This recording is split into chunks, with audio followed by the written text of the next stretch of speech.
Best on Tour this week is presented by Best on Tour. Sign up for free at bestontour.net.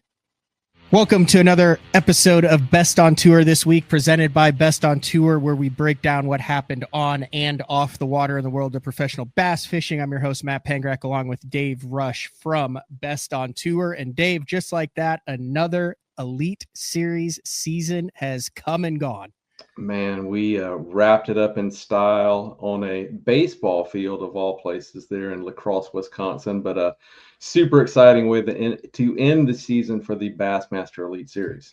The 2025 Pro Guide Batteries Bassmaster Elite Series on the Mississippi River held out of La Crosse, Wisconsin, August 21st through 24th, and a repeat winner in the 2025 season after winning on the Sabine River. Pat Schlapper, in his home state, on his home body of water, gets the job done, winning $100,000 to the tune of 66 pounds, 5 ounces. And got the job done primarily on a trio of baits, a Big Bite Baits jerk minnow rigged weightless on a 5/0, just an old school offset hook, a Spro Bronzeye 65 frog, and then on the last day caught some big ones that come in with over 18 pounds punching. Did not play into the Angler of the Year race. Pat Schlapper did not, but man, it was tight with Trey McKinney and Chris Johnston tied at the top of the Angler of the Year race heading into this event, Dave.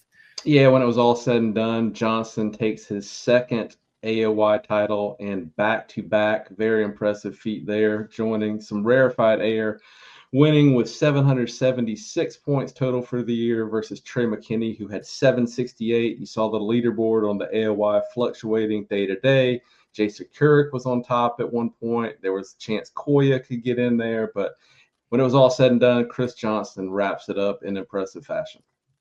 Yeah, the top 10, Chris Johnston, Trey McKinney, Koya Fujita, Jay Shakurat, Will Davis Jr., Taku Idu, Tyler Williams, Patrick Walters, Tucker Smith, and a really good bounce-back season for KJ Queen out of the Carolinas. At the other end, though, there was a hot and heavy race to see who would make the 2026 Bassmaster Classic that will be held next March in Tennessee. For the third time that they have been to that venue. The classic cutoff, Dave, is at 40, but because of double qualifiers, multiple winners, it was a win and you're in scenario in this tournament. There was one other win and you're in, and then the Bassmaster Classic champ, Easton Fothergill, also a chance to repeat. It ended up going down to 43rd place. So the last three anglers that fished their way in this week at the Mississippi River: Andrew Loberg in 41st, Brandon Polinick in 42nd, and in 43rd place, currently now edging out John Cruz by just 5 points, is Bassmaster Elite Series rookie Dakota Ebear. But Dave, there are a couple more chances for anglers to punch their ticket to the Classic starting next month with the EQs. Yeah, Matt, 3 EQ tournaments. Going to see a lot of elite guys fishing that. John Cruz already putting out social media posts, hoping for a double qualifier to get him in the Classic. You also have the Bass Nation National Championship coming up at the end of October in La Crosse, ironically, and let's not forget the Bassmaster Team Series.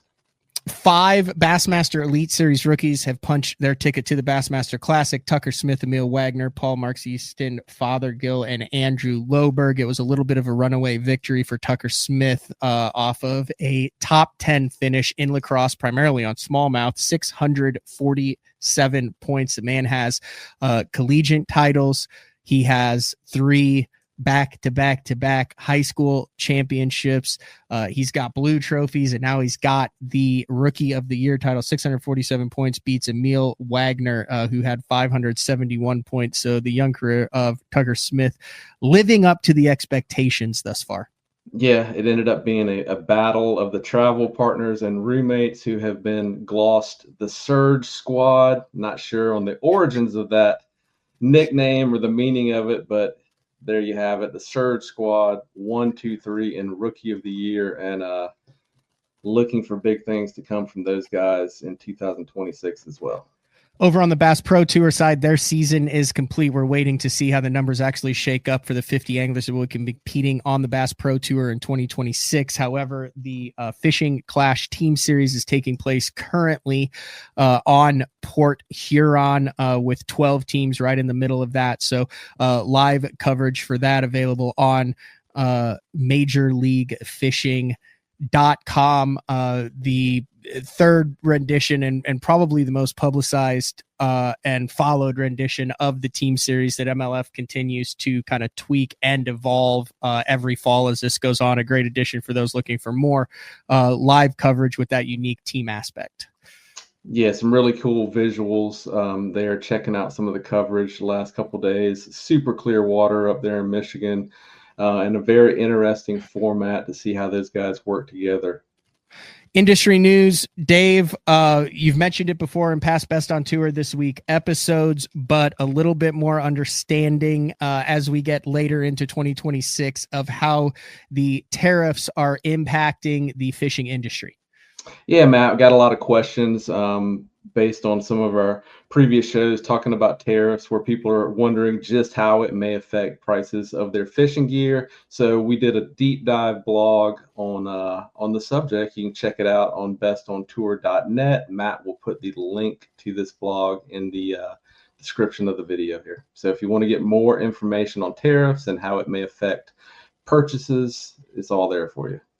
Become a better angler. Go behind the scenes of the top fishing tours, learn the business side of the fishing industry and how to get sponsorships. The Best on Tour newsletter brings you that once a week, completely free to your inbox. Sign up after you check out that tariff blog at bestontour.net. Great job, Dave.